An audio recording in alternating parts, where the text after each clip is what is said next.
Hey guys, it's Joey again. I had a sub ask about the Raptor Technology Package and whether it was worth buying or not. So I figured to do a quick video, and the best way to do that's probably going to be using Ford's configurator page.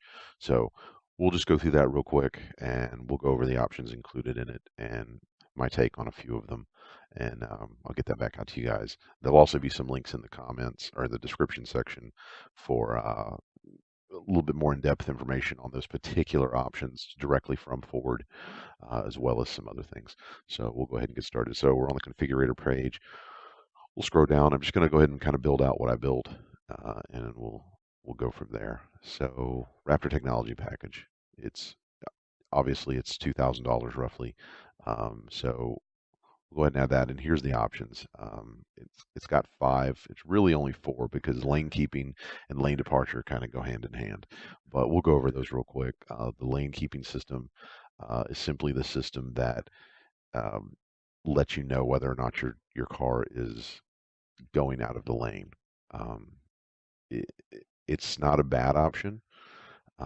If you drive a lot, or if you're commuting or on the highway, if this is going to be a work truck, or if it's going to be your daily driver, and you've got a long drive at night, this might not be a bad option for you because it is going to monitor your position in the lane, um, and let you know if you start to fade in or out. It'll let you know that with either an audible alert, or it's called alert or aid. It'll alert, you can make a noise. Aid, and it will also shake the wheel. And aid, it will actually pull the vehicle back into the lane. It's got different settings for intensity, so it's not all or nothing. Or you can disable it with a button directly behind the gear shifter. Now, that said, driving around town with it on, it can be annoying because, and me, like a lot of people, I don't signal every time I change lanes. If there's, 100 feet behind me in the car to my left or right, or if no one's on the road with me, I'm not going to signal. I'm just going to change lanes when it's safe. Now, if you have this option turned on and you don't signal and you change lanes, the car's going to fight you, or it's at least going to vibrate, and it may catch you off guard. I first got the car, it was turned on by default, and I changed lanes and thought something was wrong with the vehicle. That's just my ignorance. But I turned it off within the first 48 hours. Now, I do drive to my mom's every once in a while, and she is a couple of hours away. So I will probably appreciate it on those trips when it's late at night and I get kind of tired by the time I'm done spending the day at my mom's. And I may not get home till, 11, 12, 1 a.m. So that'll be kind of nice. Maybe if I do start to fade, because I have faded out in the middle of driving. I gotten really close to falling asleep before. So is it worth having? I mean, probably not, honestly. Again, unless you do spend a lot of time commuting, in which case you may find it really useful. The auto high beams, I really like this option a lot. I grew up on cars that all had manual high beams, like a lot of you probably did. I've only had one other vehicle that had auto high beams, and it's a really nice feature. Just not having to think about, oh, are my brights are on still? Oops, forgot. Just letting the car figure it out itself. It does a really good job of turning them off as soon as it senses light ahead. Uh, I don't know what the range is, but I think I've seen it usually catches people. If it can get line of sight of a light source ahead of it, it's going to cut them off. So I haven't had anybody flash their brights at me for them being on too long. I haven't had it stay on and just blind anybody. So that's actually a pretty decent option. It's a luxury option, obviously. It's not it's not that impressive, but it's not bad. I like it a lot. Now, rain sensing wipers, on the other hand, are amazing. I love them. I've had the last two cars before this had rain sensing wipers, and it's honestly not something I'm ever going to skip on again.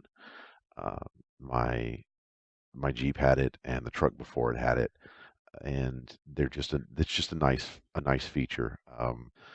Because especially when it's raining, you probably need to be worried about driving in the rain and not so much adjusting your windshield wipers accordingly, depending on how hard it's raining.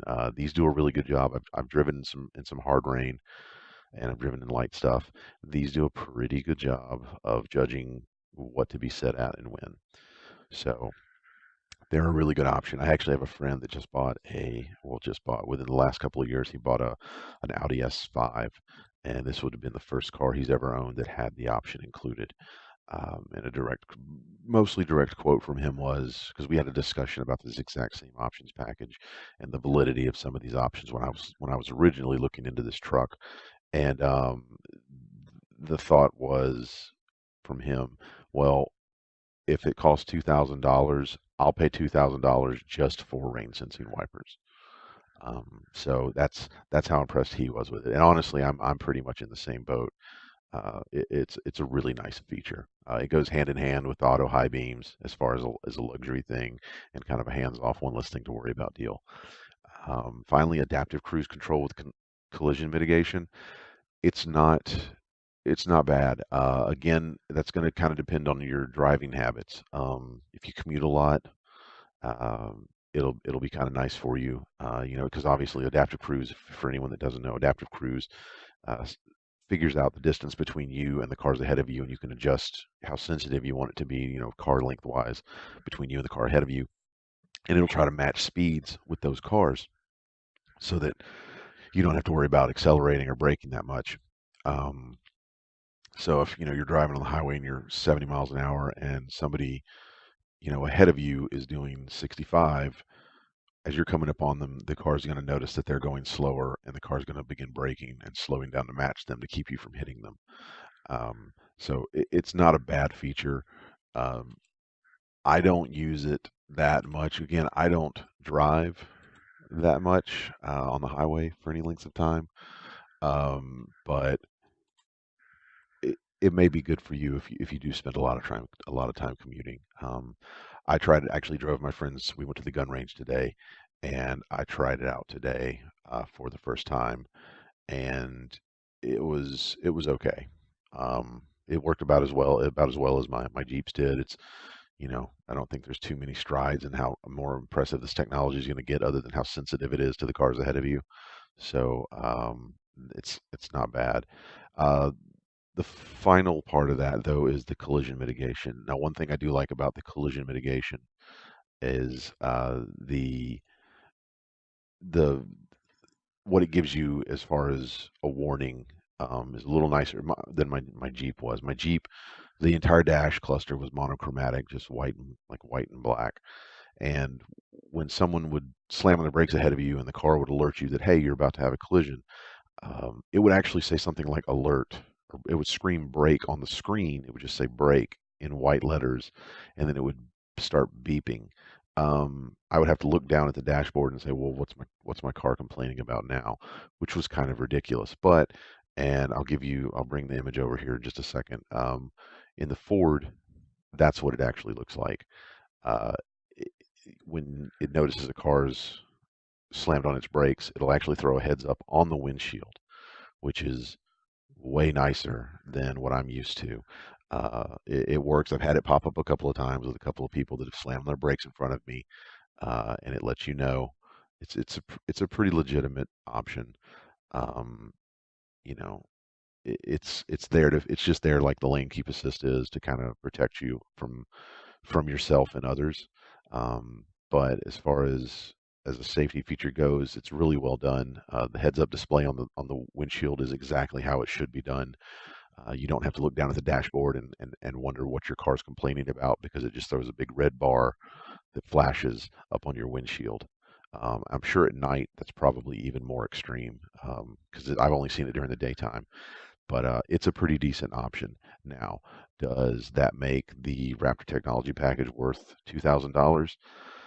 Again, it depends on your driving. If you commute a lot, it probably does. If you don't, and you're concerned about 2,000 extra dollars on your vehicle, um, then it may not be your thing. Now, one thing I will say to that to keep in mind with this truck, I mean, you're already probably at least $60,000 into it. Like here we'll go and we'll just change a couple of things. We'll just make a super cab.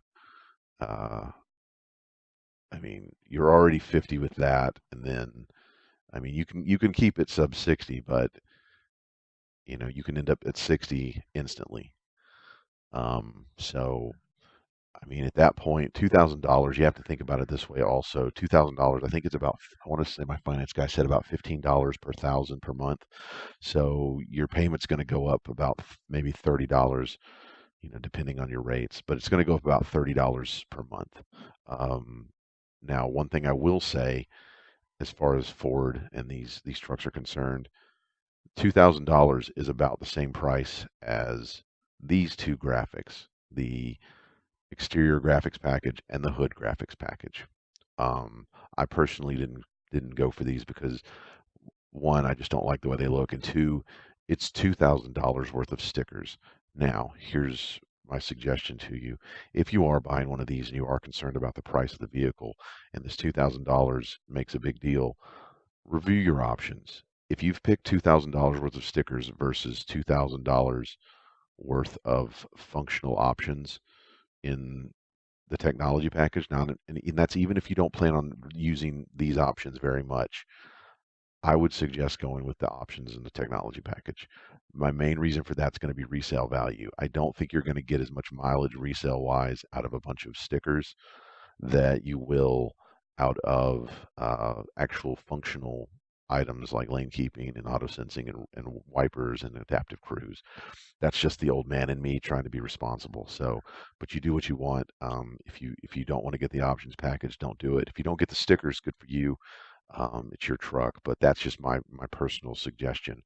Now, also on that same consideration with the exterior graphics, if you're dead set on getting these graphics and you're still not going to get the technology package, consider not buying them with them installed on the truck because my next tab, you can actually order them OEM from this company called Rappi Graphics. They do a bunch of different graphics for Gen 1 and Gen 2 Raptors. So, I mean, look at this. The hood graphic alone is $400. The hood graphic from Ford, $900. The OEM tail graphic is the exact same thing that's going on the truck from the factory, and it's made with 3M, $400. From Ford, almost $1,100. So, I mean, you're saving yourself about 11 or $1,200 by buying your own graphics third party after the fact. Now, the downside to that obviously is you'll have to apply them and set them yourself, which can be tricky, but it's probably not that bad as long as you prep for it and you take your time. And maybe, and if you got maybe you've got a friend that works in, in some sort of car wrapping industry, they could help you out with it. But that's one thing I would suggest also. Don't buy $2,000 worth of stickers from Ford. Um, they're stickers. So be smart, save yourself $1,200, and then honestly, you've saved yourself 11 or $1,200. That's 11 or $1,200 you could put towards the Raptor Technology Package, um, or any number of other options like the tailgate assist and stuff like that. So anyway, that's my take on it. I'll include links to both of these graphics from this Rapid Graphics company. If you do buy something from them, let me know how you feel about the quality on them because I was actually thinking about buying a couple of things from their site. They've got a whole Gen 2 section right here, and it looks like they've also got some installation information. But check them out. Leave me a comment. Let me know what you think. And as always, if you go to PetSmart or Petco and ask if you want to donate to animals at the end, give a couple of bucks. You know, it's like a dollar or two. You're buying a potentially $70,000 truck. You can afford to give a sad cat or dog a couple of dollars. All right, so do that. And it's Sunday, the weekend's over already, which really sucks. But tomorrow's Monday, first day of work for a lot of us. I'm apologizing ahead of time for that, but the week will be over before you know it, and then we're getting close to holiday season, so it's something to look forward to. So anyway, be nice to people, don't be a jerk, or people won't like you. So take care. Thanks.